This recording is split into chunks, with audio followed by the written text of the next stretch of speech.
Welcome back to the Kickoff YouTube channel. Today we're talking Newcastle and Spurs, who just did battle. Newcastle now up to 5th place in the league. Spurs down to 12th. I know Craig's going to have quite a lot to say about this one, but it did start well for Spurs. A little 2-1. Newcastle were asleep. Porro with a great cross in to Solanke, who headed home.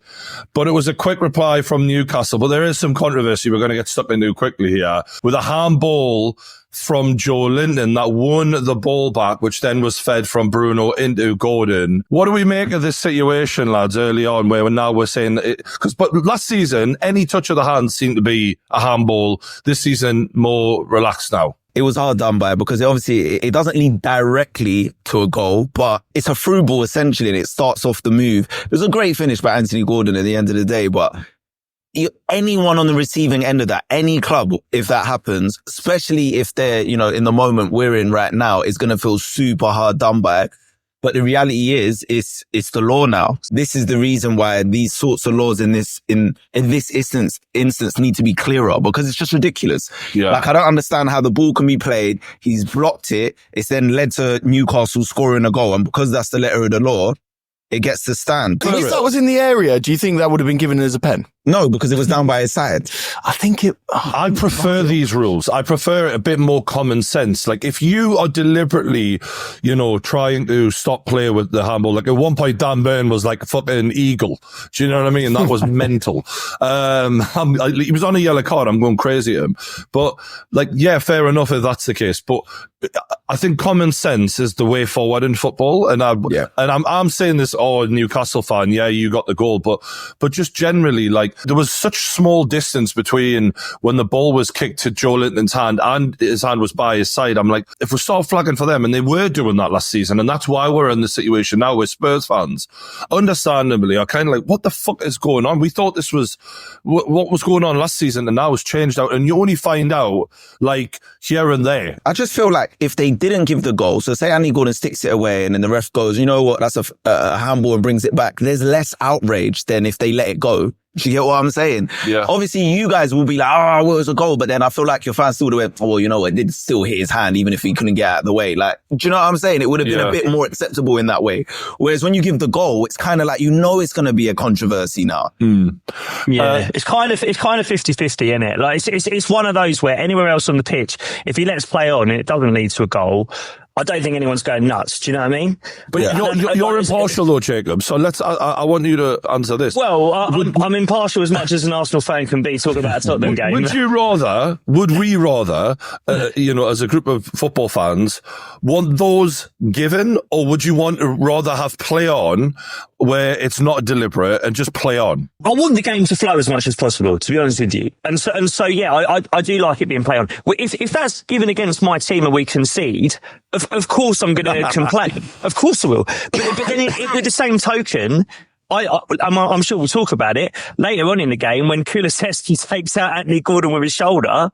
I'd be upset if my team's not given that as a penalty. So I think it's hard. I think when you look at the balance of the game, I don't think it's a game where Spurs can. I know Ange had feelings otherwise, but I don't think it's a game where Spurs can feel massively hard done by in terms of referees' decision making. So ultimately, it's a 50-50 that didn't go their way. I think for the integrity of football, or maybe I'm going to a bit too far with that word, but I think for the integrity of football, you wouldn't want to score goals like that.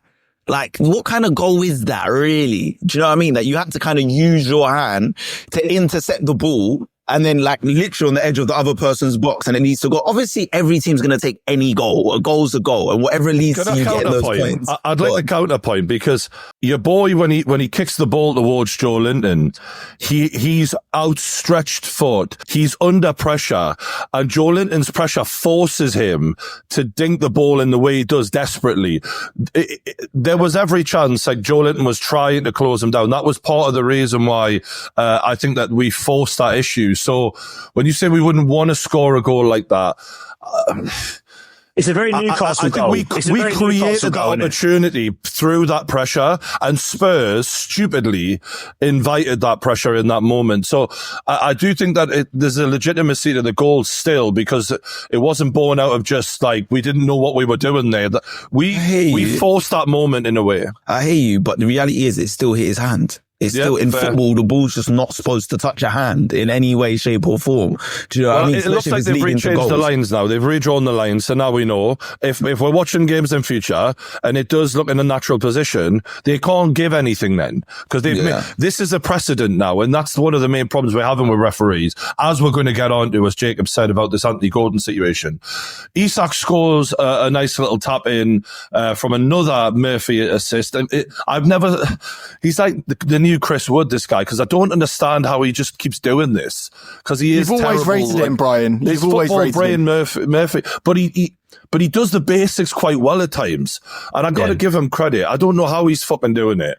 So we're 2-1 up. Big Ange obviously makes some changes, and that actually worked well. Like Maddison coming on was fucking terrifying, and I was screaming at the TV for fuck knows how long. Make changes, react. But our midfield was getting more and more tired. Why doesn't Maddison start? Do you think? Like, why is Maddison out of favour with Big Ange? What are the issues here? This is going to lead into a bigger rant about Ange. I'm just letting you guys know now, so just strap your seatbelts in right now, right? I have so many issues with Ange Postecoglou, right? And the Spurs fan base right now is divided. It's more divided than it's ever been. I think even up until the new year, there was probably the majority of the fan base was still Ange in, right? I'd say it was about 70-30, right? Ange in, Ange out. I'd say after this result now, even though they tried to make a case for the second half, it's getting closer to 50-50 now. And that's purely because the results speak for themselves. It's not even about what you like, what you don't like. It's not about philosophies or is he a nice guy or has he got the players or whatever. 10 defeats in 20 games speak for itself. There's nothing else to really, do you know what I mean, go around that. But let's talk about Maddison. This is my issue. The fact that Maddison, Son and Basuma are coming off the bench in an injury crisis where players are tired and you're playing kids lets me know that the senior players in that team, for whatever reason, are not giving their all for this manager. I saw it in the Bournemouth game. That for me was the indicator as to how much these players actually try. Now, I know people are going to use that second half and go, well, look, the players were trying for him in the second half. And obviously there are going to be games where players are going to put out and they're going to show out and they're going to try hard. It's the start of the year. It's a new year. You know, they've got their own personal ambitions and goals. But when we look at the consistency under this manager, James Maddison is our top scorer in the Premier League this season. James Maddison is the top scorer in the Premier League this season. Yet he's been in and out of the team. I just feel like Ange is not getting the best out of some of our best players. Heung-min Son has fallen off of a cliff. Udogie, even though he's injured now, has been poor this season. Porro has been inconsistent this season. Dominic Solanke's been playing well, even though he hasn't scored a lot of goals, but he's been playing well because he's a new signing. He cost 65 million. He has his own ambitions. He wants to hit the ground running and do what he needs to do. I think a lot of the players that are playing well for this manager are young players that are coming in, Bergvall, Jed Spence, who hasn't really had a chance. He's going to take his chance. A lot of the players, Archie Gray. Kind of like what happened with Ten Hag, where the young guys were playing because they're desperate for a chance, whereas the seasoned guys are looking at him going, I'm not sure if I rate you. This is it precisely. And a lot of people are going, oh, but look, they're trying for him. They were trying yesterday because a lot of them, they don't play often. So this is their shot. Exactly. Do you know what I mean? The keeper, Brandon Austin. His first game after 9 years at Spurs, he's giving it his all. Like they're gonna give it their all, a lot of these players, because they want to prove themselves. The players, and this is definitely criticism for the players, because you should be giving your all no matter what once you put on that shirt, regardless of who's at the helm or, you know, what period you're in. You have to give your all once you cross that line. But those senior players are not giving their all for him. Everyone's telling me Son's past it. All right, cool. He might be in the sunset of his career, but you cannot tell me Heung-min Son is playing his absolute best right now and giving his all. I don't want to hear the age thing, because you just got to look at Mo Salah. Age is, you know what I mean? Age is what you want it to be if you really apply yourself and take care of your fitness. And Son's fitness isn't really an issue. To me, it's the tactics. The manager's not good enough. Can I just say about the tactics? As an opponent, in that first half, the thing that I kept thinking was, wow, every time we turn the ball over, we're going 4v4, 4v3. Like, and I understand that there were injuries, but this is a Tottenham problem, isn't it? It's not, this is just Tottenham. That second half, and I think it's important for Spurs fans, before they start using that as data, Newcastle in the second half against Man United did the exact same thing. We just sat back. We went, we've won the game now because we're very confident in our defending. And I do think that like part of that was our inviting that on as well, as much as I'll give credit to the Maddison's introduction and stuff like that. And when you look at the post-match interview, this is what I've got a real problem with when I'm looking at like, is Big Ange the guy to take this club forward? He sounds like a fucking blithering idiot, right? He's saying like, if that was all fair and equal, we would have won the game. Newcastle had the Anthony Gordon issue in the box where Gordon, is there a touch on the ball from the from the defender? Sorry, a slight touch, but Gordon gets a shoulder smashed into his nose, practically fucking knocks him out, breaks his nose practically, blood everywhere. And you're thinking, is that really like fair? Is that not a foul? Is that not dangerous play?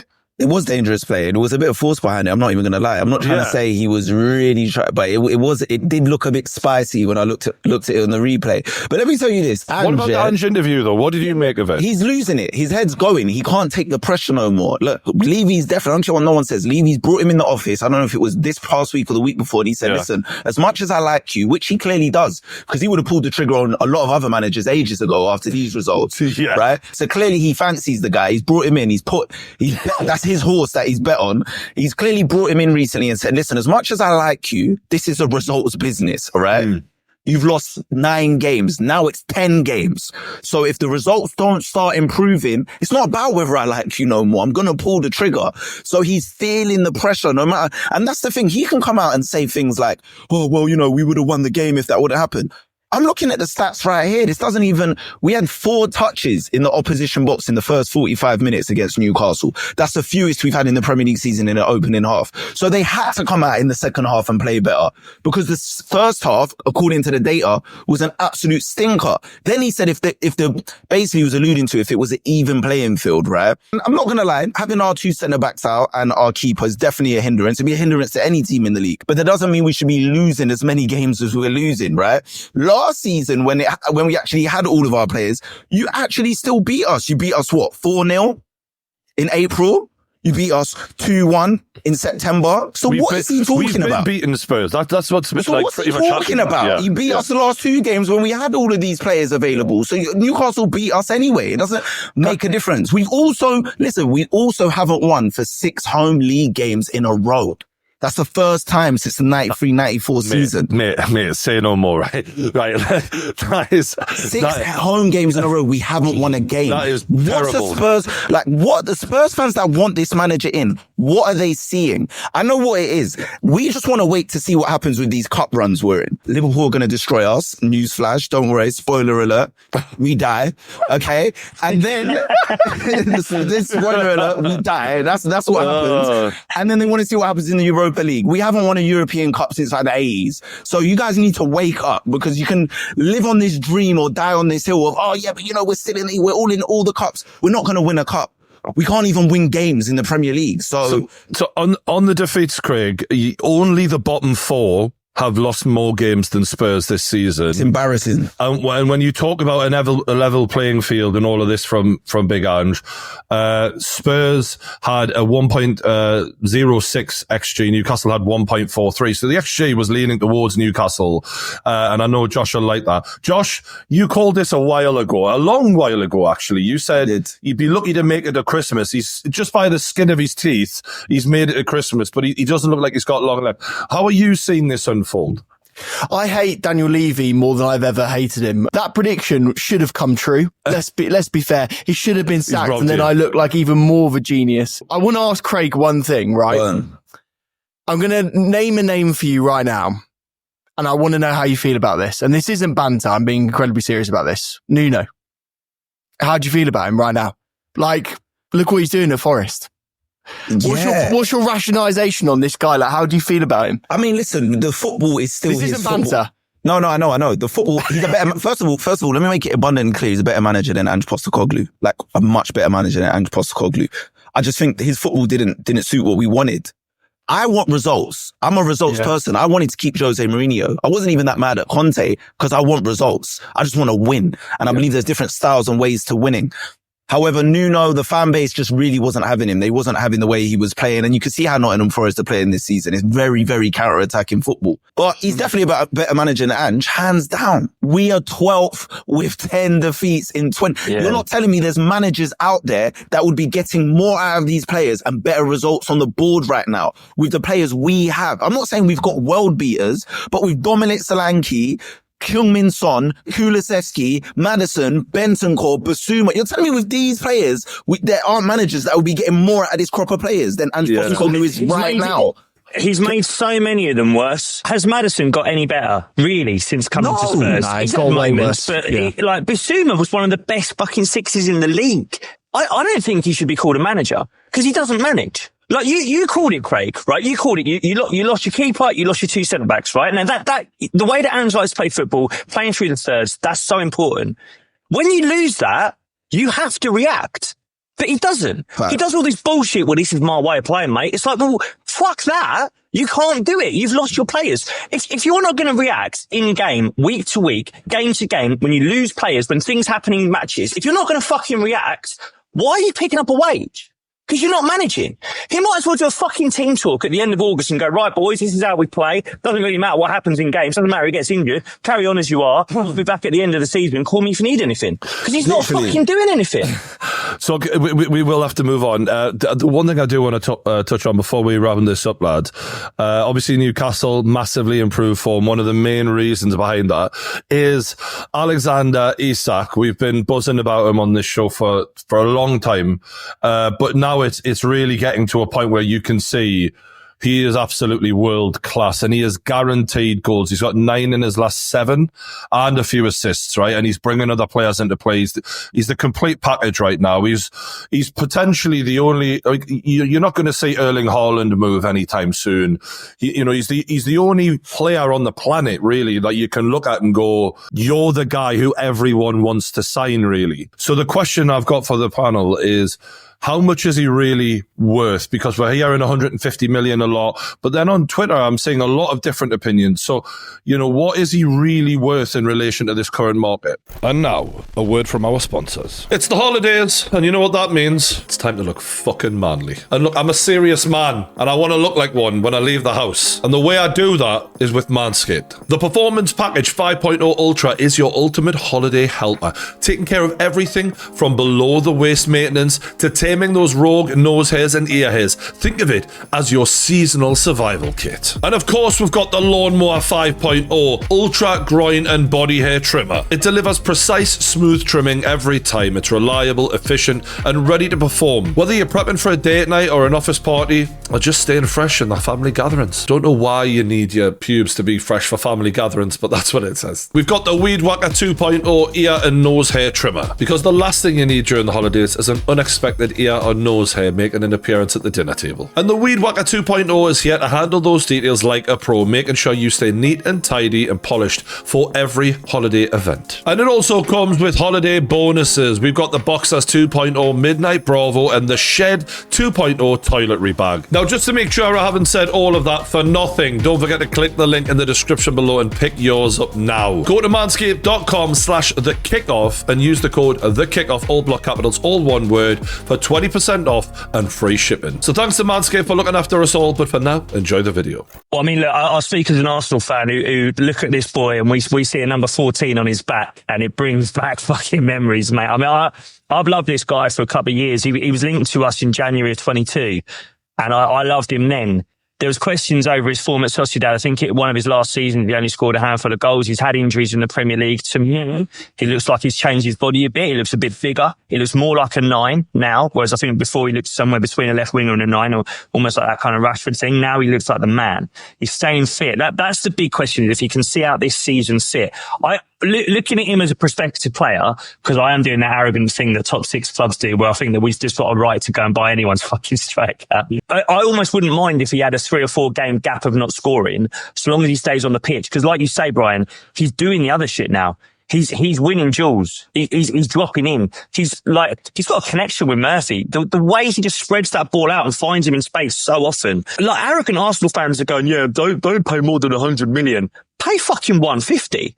This guy is so clearly best on the market. This guy is so clearly, outside of Mo Salah, who the fuck else is there? He's embarrassing Haaland this season. And I'll be honest, like, come on. What's Haaland doing that this guy's not doing? And this guy's doing it.